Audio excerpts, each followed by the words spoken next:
अस्सलाम वालेकुम students. I hope आप लोग ठीक होंगे। अच्छा, आज से हम लोग सीक्वेंशियल सर्किट स्टार्ट करेंगे। आपको याद होगा हमने इस टेक्स्ट बुक का जब चैप्टर 4 स्टार्ट किया था, जिसमें कॉम्बिनेशनल सर्किट्स की हमने डिज़ाइनिंग शुरू की थी, तो उस वक़्त मैंने आपको ब्रॉडली कॉम्बिनेशनल और सीक्वेंशियल सर्किट्स के दरमियान जो डिफरेंस था वो एक्सप्लेन किया था। और फिर हमने चैप्टर 4 और 5 में मेनली कॉम्बिनेशनल सर्किट्स पढ़े थे। तो इसका मतलब है कि अभी तक हमने जितने सर्किट्स पढ़े हैं, स्टडी किए हैं, वो बेसिकली कॉम्बिनेशनल सर्किट्स है। और कॉम्बिनेशनल सर्किट्स में किसी भी वक्त जो आउटपुट होती है वो उस वक्त जो सर्किट्स की इनपुट्स होती हैं सिर्फ उसी पे डिपेंड करती है। In the current output and at any time it does not depend upon the previous outputs। यानी कॉम्बिनेशनल सर्किट्स में जितने भी हमने अभी तक डिस्कस किए हैं उनमें किसी पर्टिकुलर टाइम पे जो आउटपुट है वो उस वक्त जो करंट इनपुट्स होंगी उसके ऊपर डिपेंड करती है। जो सर्किट की प्रीवियस आउटपुट है उसके ऊपर ये कतन डिपेंड नहीं करती। फॉर इंस्टेंस, आपने जितने भी अभी तक सर्किट्स पढ़े हैं उसमें एडर्स हैं, सब्ट्रैक्टर्स हैं, मल्टीप्लेक्सर्स हैं, डिकोडर्स हैं एंड सो ऑन, ये सारे कॉम्बिनेशन सर्किट्स हैं।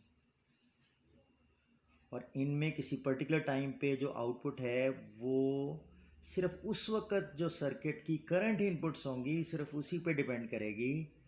जो प्रीवियस आउटपुट्स होती हैं उन पे डिपेंड नहीं करती। फॉर इंस्टेंस, जैसे एडर की हम बात करते हैं, लेट्स से आपके पास एक 4 बिट का बाइनरी एडर है और आप ये ऑलरेडी इसका सर्किट डिज़ाइन करके देख चुके हैं। तो उसमें अगर किसी पर्टिकुलर टाइम पे अगर एक इनपुट 4 है और दूसरे इनपुट लेट्स से 5 है, तो जो 4 बिट का बाइनरी एडर है वो इन दोनों को ऐड करके 9 रिजल्ट देगा। 4 + 5 इज़ 9। ठीक है। अगर उसके थोड़ी देर बाद आप एक इनपुट लेट से 6 देते हैं और दूसरी इनपुट जो है वो लेट से 5 देते हैं, तो 6 + 5 जो है वो 11 होना चाहिए। 6 इज़ 0 1 1 0 एंड 5 इज़ 0 1 0 1। तो 0 + 1 1, 1 + 0 1, 1 + 1 0, 1 कैरी एंड 1 + 0 + 0 इज़ 1। तो दिस इज़ 11। फाइन।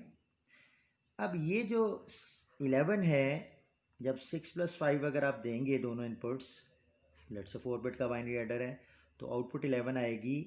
ये आउटपुट इस चीज़ पे कतई डिपेंड नहीं करेगी कि इससे पहले आउटपुट क्या थी, वो 9 थी या वो फॉर इंस्टेंस 10 थी या वो लेट्स से फॉर इंस्टेंस 6 थी, वॉट एवर इट वॉज।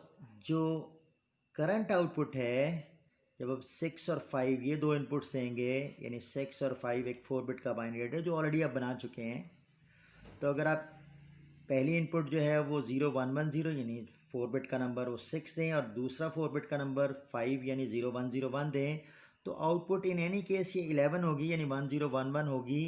ये आउटपुट प्रीवियस आउटपुट जो है उस पर कतई डिपेंड नहीं करेगी, वो जो मर्जी थी।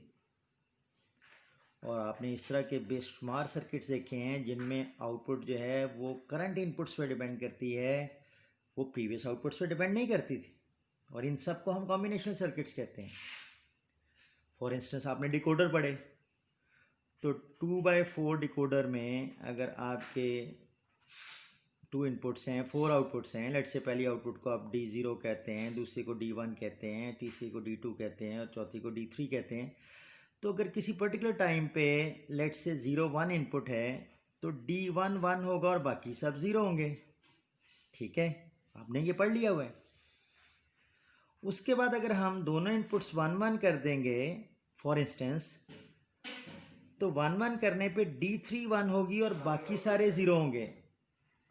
1 1 करने पे D3 आउटपुट जो है वो 1 होगी और बाकी सारी आउटपुट 0 होंगी। अब 1 1 करने पे D3 1 होना है, इससे पहले D1 1 थी या D0 1 थी या D2 1 थी, ये उस पर डिपेंड कतई नहीं करेगा। जब आप 1 1 देंगे हमेशा D3 1 होगी। उससे पहले जो मर्जी आउटपुट 1 थी, D0 थी या D1 थी या D2 थी, लेकिन 1 1 देने पे D3 आउटपुट 1 होगी। इट मीन्स 1 1 पे D3 आउटपुट 1 होने का मतलब है कि ये प्रीवियस आउटपुट पर डिपेंड नहीं करेगी। जो करंट इनपुट्स हैं अगर वो 1 1 है तो हमेशा D3 1 होगी। तो ये मुख्तलिफ आपने कॉम्बिनेशन सर्किट्स अभी तक पढ़ लिए, और मैंने उस वक्त आपको बताया था कि जो दूसरी कैटेगरी है वो बेसिकली सीक्वेंशियल सर्किट्स या सीक्वेंशियल लॉजिक की हम बात करेंगे, ठीक है। और मैंने वहाँ बताया था कि हम चैप्टर 6 और ऑनवर्ड सीक्वेंशियल लॉजिक्स की हम बात करेंगे। तो आज हम सीक्वेंशियल लॉजिक्स को शुरू करने लगे हैं। और सीक्वेंशियल लॉजिक्स जो हैं बेसिकली इसमें क्या होता है कि किसी भी वक्त जो आउटपुट होती है वो ना सिर्फ करंट इनपुट्स पे डिपेंड करती है, बल्कि जो प्रीवियस आउटपुट्स होती हैं उस सर्किट की वो उस पे भी डिपेंड करती है। दोबारा सुने कि ऐसे logic circuits where outputs at any time that depend on the current inputs as well as on the past outputs, those are called sequential circuits. यानी कि जो किसी भी पर्टिकुलर टाइम पे जो सर्किट की आउटपुट होगी वो उस वक्त जो सर्किट की इनपुट्स होंगी ना सिर्फ उस पर डिपेंड करेगी, बल्कि उस सर्किट की जो प्रीवियस आउटपुट थी, यानी करंट इनपुट सप्लाई करने से पहले जो आपने कोई इनपुट सप्लाई की होंगी उस पर कोई आउटपुट्स आई होंगी। अब जो नई आउटपुट है, यानी वो नई आउटपुट जब नई इनपुट सप्लाई करेंगे तो नई आउटपुट ना सिर्फ करंट इनपुट्स पे डिपेंड करेगी बल्कि जो प्रीवियस आउटपुट्स हैं उसके ऊपर भी डिपेंड करेगी। ऐसे सर्किट्स को हम सीक्वेंशियल सर्किट्स कहते हैं। इसका मतलब है कि चूंकि नई आउटपुट जो है वो ना सिर्फ करंट इनपुट्स पे डिपेंड करती है बल्कि प्रीवियस आउटपुट्स पे भी डिपेंड करती है। इसका मतलब ये है कि हमें उन प्रीवियस आउटपुट्स को कहीं स्टोर करना पड़ेगा। इसका मतलब ये है कि सीक्वेंशियल सर्किट्स में मेमोरी इंक्लूड होगी। दोबारा सुन लें, मैंने ये कहा कि सीक्वेंशियल सर्किट्स में मेमोरी इंक्लूड होगी क्योंकि जो आउटपुट्स हैं किसी पर्टिकुलर टाइम पे सीक्वेंशियल सर्किट्स में वो ना सिर्फ उस वक्त जो करंट इनपुट्स हैं उस पे डिपेंड करती हैं बल्कि जो प्रीवियस आउटपुट्स हैं उस पे भी डिपेंड करती हैं। फॉर इंस्टेंस आगे चल के हम यहाँ से ऑनवर्ड मेनली सीक्वेंशियल सर्किट्स की ही बात करेंगे, देखेंगे उनको डिज़ाइन कैसे करते हैं, फिर उनको एनालाइज कैसे करते हैं। जैसे पहले हमने कॉम्बिनेशन सर्किट की डिज़ाइनिंग देखी, उनको एनालिसिस देखा, इसी तरीके से हम सीक्वेंशियल सर्किट्स की डिज़ाइनिंग और फिर उनकी एनालिसिस वगैरह देखेंगे। लेकिन अभी मैं बिगनिंग में आपको ये बता रहा हूँ कि सीक्वेंशियल सर्किट्स में जो आउटपुट हैं किसी पर्टिकुलर टाइम पे वो करंट इनपुट्स पे डिपेंड करती हैं, प्लस जो प्रीवियस आउटपुट है उस पर डिपेंड करती है। इसका मतलब है कि हमें यहाँ पे कुछ मेमोरी एलिमेंट्स भी चाहिए होंगे। तो सीक्वेंशियल सर्किट्स में मेमोरी एलिमेंट्स इंक्लूड होंगे। फॉर इंस्टेंस अगर हम आगे चल के डिज़ाइन करेंगे ये सारी चीज़ें, फॉर इंस्टेंस अगर मैं 4 बिट का बाइनरी काउंटर डिज़ाइन करता हूँ, अभी बिल्कुल हमें नहीं पता कि कैसे डिज़ाइन करेंगे, और लेट से अप काउंटर में डिज़ाइन करता हूँ जो अप काउंट करेगा, तो अगर किसी पर्टिकुलर टाइम पे 4 बिट के बाइनरी काउंटर की वैल्यू 0110 है यानी 6 है, तो नेक्स्ट स्टेप में इसको 7 पे जाना चाहिए, यानी एक इंक्रीमेंट करना चाहिए। वो नेक्स्ट स्टेप पे कब जाएगा हम देखेंगे, क्लॉक पल्स आने पे जाता है, वो क्लॉक पल्स क्या होती है, ये सारी चीज़ें हम आगे चल के देखेंगे। लेकिन अगर अप काउंटर आपने डिज़ाइन किया है तो अगर किसी पर्टिकुलर टाइम पे उस 4 बिट के काउंटर की वैल्यू 6 है तो अगली पल्स के ऊपर आने पे, अगली क्लॉक पल्स आने के ऊपर जो वैल्यू है वो 7 होनी चाहिए।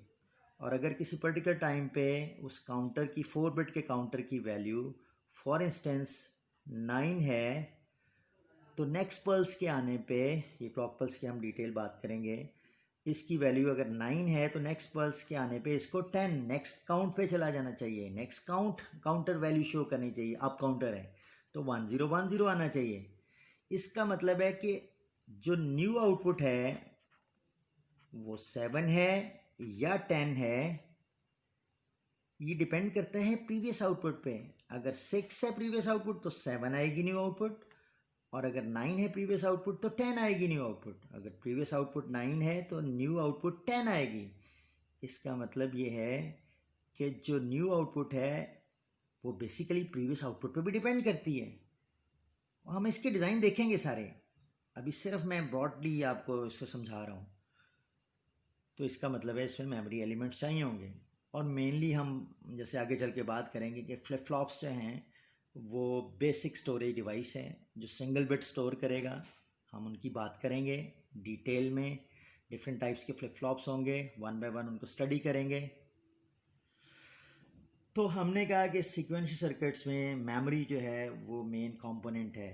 इन additional to the other circuitry, memory जो है वो that is included in the sequential circuits.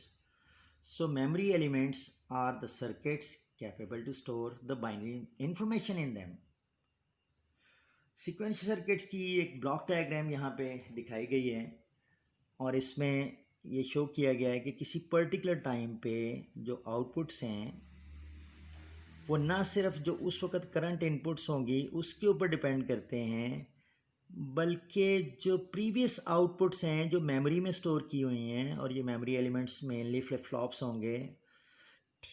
ठीक है, ये मेमोरी एलिमेंट्स मेनली जो है वो फ्लिप फ्लॉप्स होंगे। तो न्यू आउटपुट जो है वो that is a function of not only the current inputs but the previous outputs as well. तो हम जो प्रीवियस आउटपुट्स हैं जो स्टोर की होंगी उनको भी जो है वो सर्किट की इनपुट्स के तौर पे देंगे। तो एक्सटर्नल इनपुट्स के साथ साथ जो आउटपुट्स हैं वो प्रीवियस आउटपुट्स जो हैं जो मेमोरी में स्टोर की होंगी उनके ऊपर भी डिपेंड करते हैं। ठीक है, और ये हम आगे सारी, ये तो ब्लॉक डायग्राम है, आगे हम सारी चीज़ इनको डिटेल में डिस्कस करेंगे। तो ये पॉइंट यहाँ पे लिखा हुआ है कि it is evident from this block diagram of the sequential circuit that external outputs are a function not only of the external inputs, but also that of the previous states. वो previous states कौन सी हैं? जो previous outputs हैं उनको हम उनकी states भी कह देते हैं। sequential circuit की जो outputs होती हैं वो उसकी states भी कहलाती हैं। ठीक है, क्लियर? बताया गया कि बाइनरी इन्फॉर्मेशन जो है जो किसी पर्टिकुलर टाइम पे मेमोरी एलिमेंट में स्टोर की जाती है that is also called as the state of the memory element. जो किसी पर्टिकुलर टाइम पे बाइनरी इन्फॉर्मेशन मेमोरी में स्टोर की जाएगी that is also called as the state of the memory element. ठीक है, तो अभी तक मैंने आपको ये बताया है कि मेनली सीक्वेंशियल सर्किट्स में चूँकि आउटपुट जो है किसी पर्टिकुलर टाइम पे that is a function of not only the external inputs but also the previous outputs। ठीक है, तो इसका मतलब है प्रीवियस आउटपुट्स जो है उनको हमें कहीं मेमोरी में स्टोर करना पड़ेगा। ठीक है, फाइन। और ये memory elements mainly flip flops कहलाते हैं। ठीक है, अच्छा, अब हमने कहा कि मेमोरी एलिमेंट्स हैं वो फ्लिप फ्लॉप्स हैं, तो there are different types of flip flops. ठीक है, लेकिन उन फ्लिप फ्लॉप्स की कुछ कॉमन कैरेक्टरिस्टिक्स हैं। मैं सबसे पहले आपको वो जो कॉमन कैरेक्टरिस्टिक्स हैं फ्लिप फ्लॉप्स की उनकी बात करूँगा। ठीक है, और उसके बाद फिर हम one by one individual flip flops को डिज़ाइन करेंगे और उनको एनालाइज करेंगे। लेकिन पहले मैं फ्लिप फ्लॉप्स की जो जनरल कैरेक्टरिस्टिक्स हैं मैं उनकी बात करूँगा, और उसके बाद हर एक फ्लिप फ्लॉप को इंडिविजुअली डिटेल में हम डिस्कस करेंगे। ठीक है, अच्छा, कुछ मैंने पॉइंट्स यहाँ पे फ्लिप फ्लॉप्स के बारे में लिखे हुए हैं, वन बाय वन मैं इनको एक्सप्लेन करूँगा। पहला ये कि फ्लिप फ्लॉप जो है that is a binary storage device that can store one bit of data in it. एक फ्लिप फ्लॉप जो है वो सिंगल बिट का डेटा अपने अंदर स्टोर करता है। अच्छा, कैसे स्टोर करेगा ये, वो सारी हम डिटेल बाद में देखेंगे। ठीक है, मुख्तलिफ टाइप के फ्लिप फ्लॉप्स हैं, हर फ्लिप फ्लॉप में डेटा स्टोर करने का अपना एक मैकेनिज़्म है, हम वो सारी डिटेल पढ़ेंगे। लेकिन बेसिकली एक फ्लिप फ्लॉप जो है वो एक बाइनरी स्टोरेज डिवाइस है जो सिंगल बिट जो है डेटा का अपने अंदर स्टोर कर सकता है। ठीक है, वो सिंगल बिट ज़ाहिर है या 1 हो सकती है या 0 हो सकती है। अच्छा, अब एक और चीज़, और वो ये कि फ्लिप फ्लॉप जो है उसकी जनरली दो आउटपुट्स होती हैं। Flip flop has generally two outputs. उन आउटपुट्स को जो रिप्रेजेंट करते हैं हम, एक को हम क्यू से रिप्रेजेंट करते हैं और दूसरी को क्यू बार से रिप्रेजेंट करते हैं। मीन्स अगर मैं ब्लॉक डायग्राम में कोई फ्लिप फ्लॉप बनाऊं तो उसकी दो आउटपुट्स होती हैं, एक को क्यू से रिप्रेजेंट करते हैं और दूसरे को क्यू प्राइम या क्यू बार से रिप्रेजेंट करते हैं। इनपुट्स जो हैं वो फ्लिप फ्लॉप की टाइप पे डिपेंड करती हैं। बाज़ सिंगल इनपुट फ्लिप फ्लॉप हैं, बाज़ टू इनपुट फ्लिप फ्लॉप्स हैं, लेकिन हर फ्लिप फ्लॉप में दो आउटपुट्स होंगी। ये टर्मिनोलॉजी समझना फ्लिप फ्लॉप्स की इनिशियली बहुत ज़रूरी है before going into the detail of any individual flip flop. ये टर्मिनोलॉजी आपके जहन में आएगी तो फिर हम फ्लिप फ्लॉप्स जो हैं, डिफरेंट फ्लिप फ्लॉप्स, उनकी डिज़ाइनिंग और उनका डिटेल हम अंडरस्टैंड कर सकेंगे। तो मैंने कहा कि कोई भी फ्लिप फ्लॉप हो उसकी दो ही आउटपुट्स होंगी, one is labelled as Q and other one is labelled as Q बार।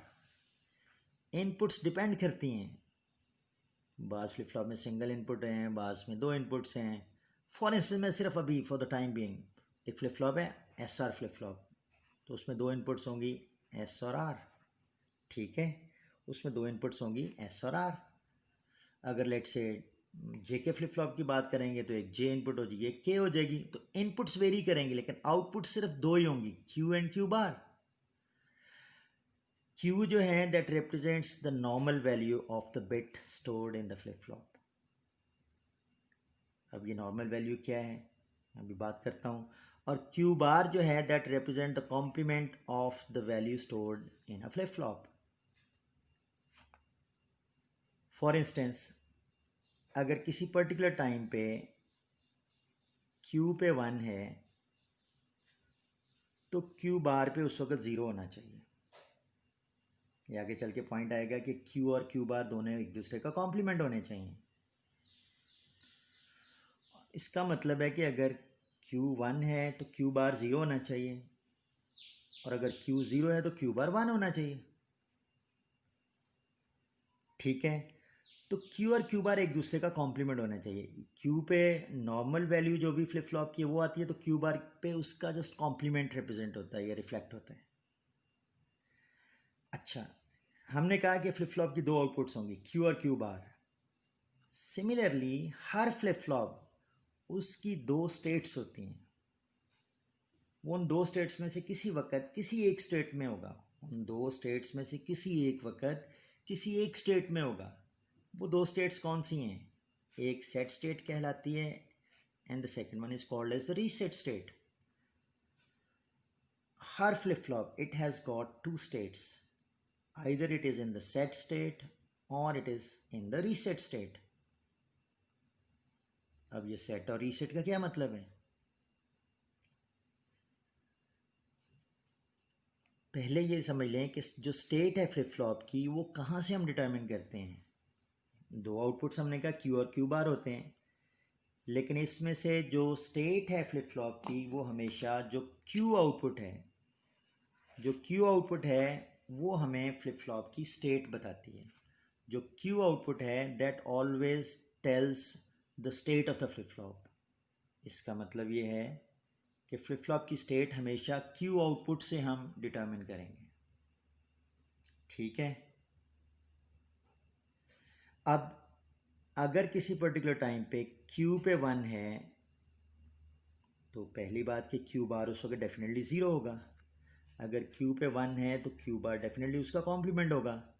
तो उस वक्त हम कहते हैं कि flip flop is in the set state. उस वक्त हम कहेंगे the flip flop is in the set state. इसका मतलब ये भी है कि हम ये कह सकते हैं कि फ्लिप फ्लॉप में 1 स्टोर हुआ है, क्योंकि स्टेट जो है, state of the flip flop is reflected from the normal output और द क्यू आउटपुट। तो अगर किसी पर्टिकुलर टाइम पे क्यू आउटपुट 1 है तो हम कहेंगे कि फ्लिप फ्लॉप जो है वो सेट स्टेट में है। Q bar is just giving us this information कि जो स्टेट है उसका कॉम्प्लीमेंट क्या है। ठीक है, लेकिन स्टेट जो है वो हमेशा जो नॉर्मल आउटपुट है which is the Q output वहाँ से डिटरमिन होगी। और अगर किसी पर्टिकुलर टाइम पे Q1 है उस वक्त पहली बात Q dash must be zero, तो उस वक्त हम कहते हैं the flip flop is in the set state. यानी हम ये भी कह सकते हैं कि फ्लिप फ्लॉप में 1 स्टोर हुआ है। ठीक है, ये जो है वो जस्ट उसकी कॉम्प्लीमेंट इन्फॉर्मेशन दे रही है कि अच्छा अगर स्टेट सेट है तो उसका कॉम्प्लीमेंट वो क्यू बार से आप ले सकते हैं, वो जाहिर है वो ज़ीरो होगा। तो a flip flop is set to be in the set state when Q is one and Q bar is zero.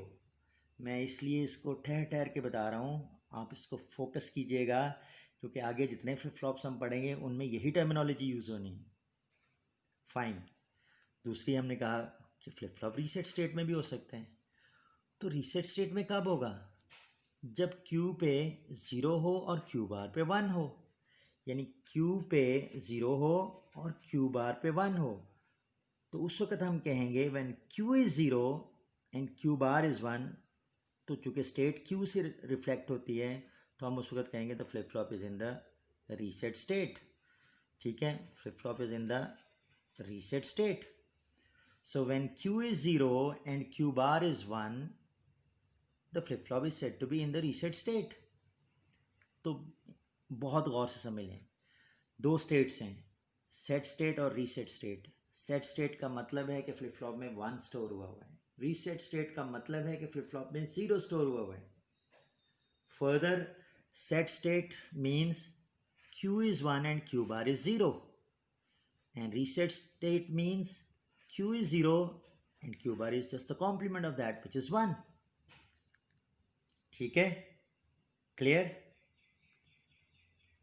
अच्छा, फर्दर ये है कि फ्लिप फ्लॉप जो है that can maintain its state indefinitely until we change the input data. अभी ये input data की हमने बात नहीं की कि कैसे इस पे चेंज करेंगे तो ये आउटपुट चेंज होंगी। ये आगे जब मैं डिटेल में इन फ्लिप फ्लॉप्स की बात करूँगा तो ये पॉइंट मैं वहाँ क्लियर करूँगा कि कैसे इनपुट चेंज करने से आउटपुट चेंज होती है। ठीक है, लेकिन for the normal operations of flip flops both Q and Q bar must be complement to each other. Q और Q बार जो है वो एक दूसरे का कॉम्प्लीमेंट होने चाहिए। यानी अगर Q ज़ीरो है तो Q bar must B one, और अगर Q वन है तो Q bar must be zero. ठीक है, अच्छा, ये जो बाइनरी इन्फॉर्मेशन हम स्टोर कर रहे हैं या वन कर रहे हैं या ज़ीरो कर रहे हैं, ठीक है, ये जाहिर है ये स्टोर कैसे होनी है ये डिपेंड करेगा इनपुट्स के ऊपर। तो accordingly there are different flip flops. ठीक है, किसी में दो इनपुट्स हैं, किसी में सिंगल इनपुट्स हैं। For instance various types of flip flops that we will study onwards, उनमें SR फ्लिप फ्लॉप होंगे, D फ्लिप फ्लॉप होंगे, JK फ्लिप फ्लॉप होंगे, T फ्लिप फ्लॉप होंगे। इनको हम वन बाय वन डिस्कस करेंगे और देखेंगे कि SR फ्लिप फ्लॉप में हम फ्लिप फ्लॉप को कैसे सेट कर सकते हैं, कैसे रीसेट कर सकते हैं। डी फ्लिप फ्लॉप में फॉर इंस्टेंस फ्लिप फ्लॉप में वन कैसे स्टोर कर सकते हैं, ज़ीरो कैसे स्टोर कर सकते हैं, और इसी तरीके से बाकी जो डिफरेंट फ्लिप फ्लॉप्स हैं उनमें भी हम देखेंगे कि किस तरीके से हम उनको सेट या रीसेट कर सकते हैं। ठीक है, तो आज के लिए मैं अभी तक यहाँ पे स्टॉप करता हूँ। मैंने फ्लिप फ्लॉप्स की जो फंडामेंटल्स हैं वो बताई। सबसे पहले कॉम्बिनेशनल और सीक्वेंशियल लॉजिक्स जो हैं उनके अंदर जो फंडामेंटल डिफरेंस है वो आपको बताया। ठीक है, उसके बाद हमने जो सीक्वेंस सर्किट है उसकी ब्लॉक डायग्राम देखी, और फिर हमने कहा कि बेसिकली जो सिंगल बिट का डेटा हम स्टोर करते हैं generally that is called as a flip flop. तो फिर हमने कहा कि फ्लिप फ्लॉप की जो कॉमन कैरेक्टरिस्टिक्स हैं, जो टर्मिनोलॉजी है हम यूज़ करेंगे थ्रू आउट, उसके ऊपर हमने कुछ बात की। ठीक है, हमने कहा कि जी हर फ्लिप फ्लॉप जो है उसकी दो आउटपुट्स होती हैं, एक क्यू आउटपुट कहलाती है, दूसरी को क्यू बार कहते हैं। ठीक है, फिर हमने कहा कि फ्लिप फ्लॉप की दो स्टेट्स होती हैं, एक सेट स्टेट होती है और एक रीसेट स्टेट होती है। फिर हमने ये कहा कि फ्लिप फ्लॉप की स्टेट जो है वो क्यू आउटपुट से डिटरमिन होती है, क्यू आउटपुट से फ्लिप फ्लॉप की स्टेट डिटरमिन होती है, और क्यू बार जस्ट उसका कॉम्प्लीमेंट हमें देता है, ताकि सर्किट में कहीं कॉम्प्लीमेंट हमें चाहिए तो हम क्यू बार से सीधा उसको अप्लाई कर दें। ठीक है, और फिर हमने कहा कि फ्लिप फ्लॉप सेट स्टेट में कब होगा और रीसेट स्टेट में कब होगा। सेट स्टेट का मतलब इन सिंपल ये है कि फ्लिप फ्लॉप में 1 स्टोर हुआ है, और रीसेट का मतलब है कि फ्लिप फ्लॉप में 0 स्टोर हुआ है। ठीक है, तो मैंने कहा कि फ्लिप फ्लॉप की अगर ब्लॉक डायग्राम बनाएं तो उसमें 2 ही आउटपुट्स होंगी, क्यू और क्यू बार। इनपुट्स वेरी करती हैं, वो डिपेंड करती है हम किस फ्लिप फ्लॉप की बात कर रहे हैं। अगर एस आर फ्लिप फ्लॉप की बात करें तो एक इनपुट एस होगी, दूसरी आर होगी।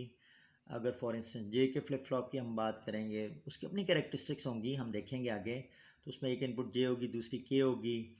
अगर हम for instance D flip flop की बात करते हैं तो उसमें सिंगल इनपुट ही होगी और उसको डी का नाम देंगे, लेकिन आउटपुट हर फ्लिप फ्लॉप में 2 ही होंगी, क्यू और क्यू बार। और स्टेट हमेशा क्यू से ही हम डिटरमिन करेंगे, और जब भी Q1 होगा उस वक्त Q बार मस्ट बी 0, और Q पे 1 आने का मतलब ये है कि इसमें 1 स्टोर हुआ हुआ, यानी ये सेट स्टेट में। जब भी Q पे 0 होगा, Q बार 1 होगा, तो उस वक्त हम कहेंगे कि flip flop is in the reset state. अब ये कैसे इसमें 1 आएगा या कैसे इसमें 0 आएगा, ये flip flop to flip flop vary करेगा, और इसको हम डिटेल में डिस्कस करेंगे कि कैसे SR फ्लिप फ्लॉप में हम 1 स्टोर कर सकते हैं, कैसे इस फ्लिप फ्लॉप में फॉर इंस्टेंस 0 स्टोर कर सकते हैं, and so on. We will talk about this in the next lecture. ठीक है, फिर हमने कहा था कि for normal operation of flip flop Q और क्यू बार एक दूसरे का कॉम्प्लीमेंट होने चाहिए। और फर्दर मैंने बताया कि डिफरेंट टाइप्स के फ्लिप फ्लॉप्स हो सकते हैं, SR है, D है, JK है और T है। मैंने क्विक रिकैप कर दिया जो आज हमने डिस्कस किया लेक्चर में, और इसलिए मैंने रिकैप किया क्योंकि आगे जितनी भी हम डिटेल्स में जाएंगे उसमें फंडामेंटल्स जो हैं वो ये होंगी और ये आपको क्लियर होनी चाहिए। I hope this lecture is clear to you. इंशाल्लाह नेक्स्ट हम इसको कंटिन्यू करेंगे और SR फ्लिप फ्लॉप की जो बेसिक SR फ्लिप फ्लॉप है उसके डिज़ाइन पे जाएंगे। Thank you very much.